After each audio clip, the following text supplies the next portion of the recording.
300-ге якын Түбән Кама егеті тизден армия софларына китәчәк. Бүген Россиядә көзгү чакырылыш компаниясы старт ала. Шуңа да шәһәрнең хәрби комиссариатында эш иртәдән бирлегерли. Егетләр медицина тикшерүе узалар. Аларны армия софларына ничек сайлануларын безнең иҗат төркемендә күреп кайтты.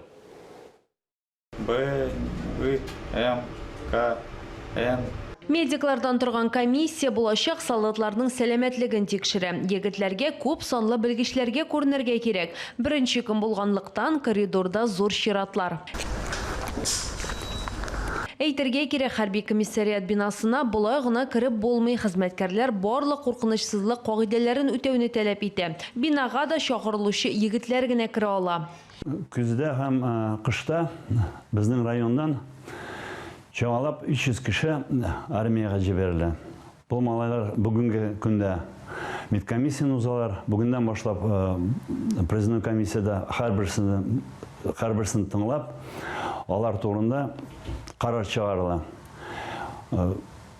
Октябрьнең 15-ләрендән, 20-ләрендән безнең райондан правкалар башлана.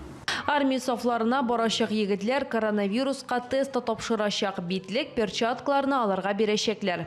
Хәрби комиссариат хезмәткәрләре белдерүенчә, бу яктан Россия армия софларында хәзерге вакытта тыныч.